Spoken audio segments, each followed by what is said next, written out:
একটি ইঁদুর পরিবার তাদের গর্তে শান্তিতে বসবাস করছিল। পরিবারে বাবা, মা আর একদম দুষ্টু ছোট্ট ইঁদুর। গর্তের বাইরে একটা মোটা বিড়াল সবসময় ঘুরঘুর করত ইঁদুরদের ধরার জন্য। ওহে ছোট্ট ইঁদুর, বেরিয়ে এসো না কেন? এমন সুন্দর দিন আর তোমরা সবসময় লুকিয়ে থাকো। ছোট ইঁদুরটি ছিল খুবই দুষ্টু আর সাহসী।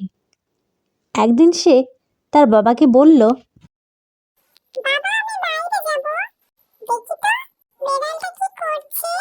না, বাইরে যেও না, বিড়ালটা তোমাকে এক লাফে ধরে খেয়ে ফেলবে। কিন্তু ছোট্ট ইঁদুর শুনল না। সে গর্তের কাছ থেকে বাইরে উকি দিল।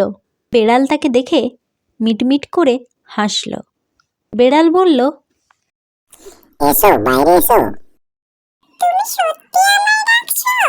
হ্যাঁ হ্যাঁ, আমি তো তোমার ভালো বন্ধু। এসো, একটু খেলা করি।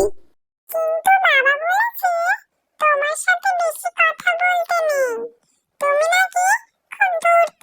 আরে তোর তো কিসের? তোমার বাবা ঠিক মতো চেনে না আমাকে। আমি খুব ভালো। এসো না, একটু বাইরের জগৎ দেখি। ছোট্ট ইঁদুর প্রায় বেরিয়ে পড়েছিল। তখনই তার বাবা দ্রুত বাইরে এসে বড় গলায় ভোঁ ভোঁ করে চিৎকার করল। বেড়াল তাতে ভয় পেয়ে একদম লাফিয়ে সোজা গাছের উপরে উঠে পড়ল। তুমি পাগল হয়েছো? বিড়ালের কথায় এত সহজে ভুলে গেলে? কিন্তু বাবা, সে তো বন্ধুর মতো কথা বলছিল।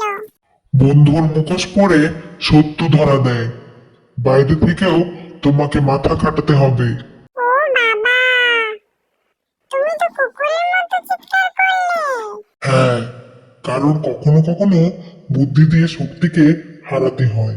আহা, আমিও যদি এমন বুদ্ধিমান হতাম।